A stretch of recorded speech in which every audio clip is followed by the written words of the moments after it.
Hi guys, आज हम इसको सॉल्व करेंगे कॉमन सब सीक्वेंस को। ये कोड फोर्सेस राउंड 2 658 डिवीजन 2 का सोल्यूशन है। तो आप यहाँ देख सकते हैं कि ये जो क्वेश्चन है काफ़ी सिंपल क्वेश्चन है। अगर आप नहीं सॉल्व कर पा रहे हैं तो ये जो एक्सप्लेनेशन है आप इसमें फंस चुके हैं। क्यों? मैंने आपको पिछले कुछ दिन पहले 2 दिन पहले ही जो मैंने वीडियो डाला था उसमें समझाया था कि इस टाइप के क्वेश्चन कैसे होते हैं।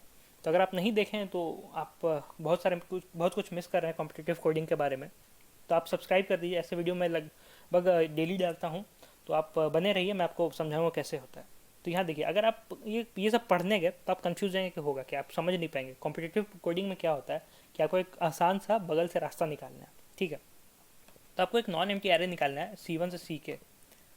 और तो और एक सब सीक्वेंस क्या होता है, यहाँ पर आप देखिए एग्जांपल क्या दिया है। 3,1 इज अ सब सीक्वेंस ऑफ 3,2,1 और 4,3,1 बट नॉट इसका, ठीक है।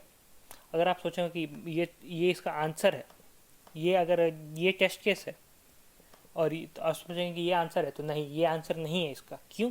क्योंकि आपको सबसे स्मॉलेस्ट के देना है, ठीक है। सबसे smallest case if there are multiple solution with the smallest, यहाँ देखिए आपको स्मॉलेस्ट के देना है, यहाँ क्वेश्चन में भी दिया हुआ है।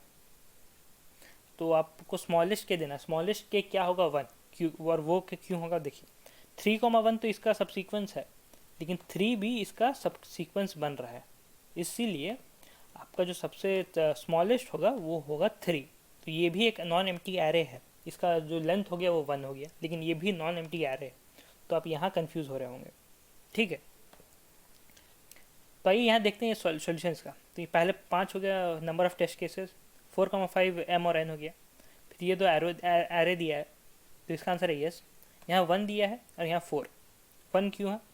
और ये आपको यहाँ भी कंफ्यूज करने के लिए ऐसे दिया है। क्यों? क्योंकि सिर्फ 1 ही, ये क्या बोलते हैं, सिर्फ 4 ही कॉमन है और उसका आंसर 1 ही हो सकता है, इसलिए कंफ्यूज करने के लिए दिया है। कोई आप देखिए ऐसा नहीं दिया है जहाँ पे 2 से ज़्यादा एलिमेंट कॉमन है। टेस्ट केसेस में देख लीजिए, ठीक है।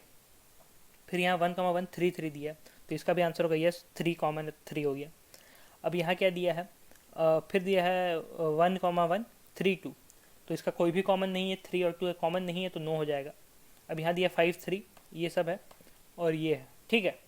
तो यहाँ देखिए जो कॉमन एलिमेंट है वो एक ही बार दे रहा है। क्यों? क्योंकि आपको हिंट है वो नहीं देना चाह रहा है, जो क्वेश्चन है वो आपको हिंट नहीं देना चाह रहा है, इसीलिए ऐसे है। तो इसलिए भी इसका आंसर हो गया यस, 1 और 3। फिर इसमें देखिए 1 2 3 4 5, 1 2 3 4 5, इसमें सारे ही ये है, लेकिन सबसे जो यहाँ देखिए, यहाँ कंफ्यूज करने के लिए आपको क्या दिया है? यस, सबसे छोटा क्या होगा? 1 और 2 दे दिया। यहाँ 2 भी आप दीजिए, 3 दीजिए, 4 दीजिए, 5 दीजिए, कोई फर्क नहीं पड़ता, आपका आंसर एक्सेप्ट होगा, ठीक है। मैंने जो सबमिट किया है उसमें उसका आंसर मैं 5 प्रिंट कर रहा हूँ, लेकिन वो एक्सेप्टेड हो गया है। तो आइए आपका इसको सोल्यूशन दिखा दें। इसका सोल्यूशन है ये, मैं इसका लिंक डाल दूंगा। तो देखिए यहाँ देखिए मेरा क्या है, मैं यहाँ 1 और 5 प्रिंट किया हूँ, जबकि यहाँ 1 और 2 दिया। आपको ये कंफ्यूज करने के लिए दिया होता है और कुछ काम नहीं होता इसका। तो यहाँ देखिए अब क्या हो क्या रहा है। ये सब तो ठीक है, नंबर ऑफ टेस्ट केसेस आप समझ रहे होंगे, ठीक है। इंट N और M लेंथ हो गया एरे का, 2 एरे बना दिए A और B, एक मैप बना दिया काउंट करने के लिए कि किसका है, मतलब कौन कौन सा एलिमेंट कितने बार रिपीट कर रहा है, ठीक है। तो पहले हम क्या करेंगे कि A को इनपुट लेंगे। A इनपुट हो गए सारे, कोई दिक्कत नहीं।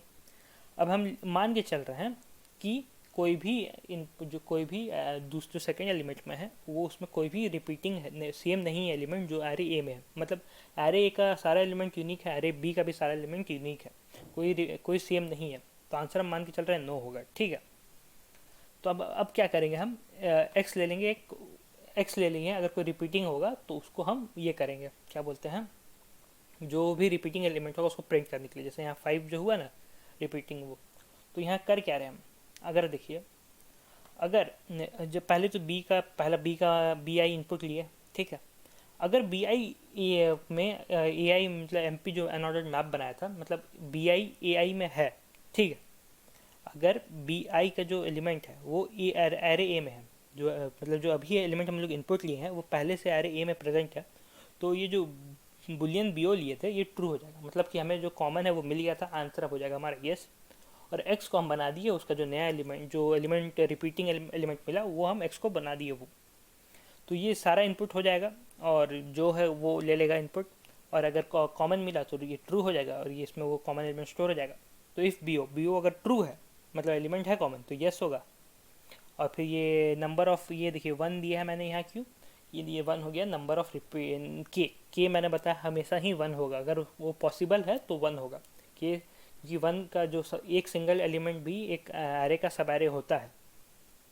फिर हम क्या किए, एक्स प्रिंट करिए, यहाँ स्पेस दे दीजिएगा, ठीक है। फिर यहाँ एक्स प्रिंट किए हम, यहाँ न्यू लाइन है ये, फिर ये 1 प्रिंट हुआ, अभी फिर एक्स क्या हुआ, एक्स वो रिपीटिंग एलिमेंट, फिर ये फिर न्यू लाइन किए। और फिर अगर नहीं है, अगर कोई भी रिपीटिंग एलिमेंट नहीं मिला तो वो नो प्रिंट हो जाएगा। तो वैसे ही देखिए यहाँ पहला जो है ये दोनों दो एरे, इसमें रिपीटिंग एलिमेंट 4 है, आंसर हो गया यस, की हो गया 1 और ये रिपीटिंग एलिमेंट हो गया 4। वैसे ही सब है। अगर आप नहीं समझ में आया तो आप देखिए, अगर कुछ समझ में नहीं आया तो कमेंट कीजिए, मैं आपको तुरंत रिप्लाई कर दूंगा। तो इस वीडियो में इतना ही। अगले वीडियो में हम बी जो क्वेश्चन नंबर बी है उसका सोल्यूशन देखेंगे। तो सब्सक्राइब कर दीजिए और अच्छा लगे तो लाइक कर दीजिएगा, बने रहें और सारा का सोल्यूशन आएगा आगे। तो तब तक के लिए धन्यवाद और अपना ध्यान रखें।